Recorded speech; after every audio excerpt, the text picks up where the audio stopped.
I destroyed a 300-year in 11 minutes because I couldn't scroll down. My girlfriend left her phone on the charger while she showered. It buzzed. I glanced over a man's name I didn't recognize. The preview said, "I can't stop thinking about last night." My chest went hollow. I picked it up. Her password was my birthday. It unlocked on the first try. I started scrolling and my stomach dropped hundreds of messages. Late nights. I need you. You're the only one who understands 3 years together, and she had a whole other life in that phone. I screenshotted every message in that thread. I didn't read them word for word. I just saw enough. The "I miss you" texts, the "You're my safe place" texts, the late night call when she told me she was sleeping. My hands were shaking, but I didn't stop. I sent everything to her mom with no context. Then her dad, then her sister, then the family group chat. I wanted her exposed before she could make up some excuse. Her phone started blowing up before she even got out of the shower. When she came out, she was still smiling, still happy, acting like everything was fine. Her phone kept buzzing. She picked it up, and her smile disappeared. "What is this? Why is everyone texting me?" I told her to figure it out. She scrolled through my messages to her family. Her face crumbled. Tears started streaming down her cheeks. "You didn't even ask me. You didn't even read the whole thing." I told her I saw enough. She kept saying I got it wrong. I told her to stop lying. She begged me to call her family back. I said no. The truth was already out. She grabbed my face and forced me to look at her phone, scroll up, read from the beginning. I didn't want to. She made me the first message was dated 9 months ago. It was from a doctor. "Thank you for coming in today. I know a stage 3 cancer diagnosis is overwhelming." I felt my legs go weak. I kept reading treatment plans, scan results night after night of her texting this doctor that she was scared, that she didn't want to die, that she didn't know how to tell me the "I need you" messages were her begging for reassurance at 2 a.m. after throwing up from chemo, that "you understand me," was her thanking him for not giving up on her when she wanted to quit treatment. Scroll further, there were pictures. Not what I expected, scans of her insides, charts with numbers I didn't understand. A photo of her arm bruised purple from IV needles. A selfie of her in a hospital gown, forcing a smile with a caption "round 6 done." She did all of this alone.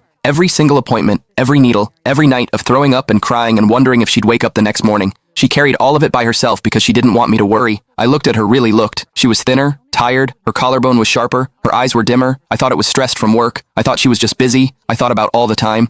She said she was fine when I asked all the time. She FL. When I touched her side all the night, she went to bed early saying she was just exhausted. The signs were everywhere, and I missed every single one. She shook her head at me. "I have maybe 6 months, maybe less, and you just told my whole family before I could." I tried to speak, but nothing came out. She wiped her face and put her hand on her stomach. "I was going to tell you everything tonight. The cancer, the treatments, and the fact that the baby survived all of it." She looked at me like I was a stranger. Then she walked out.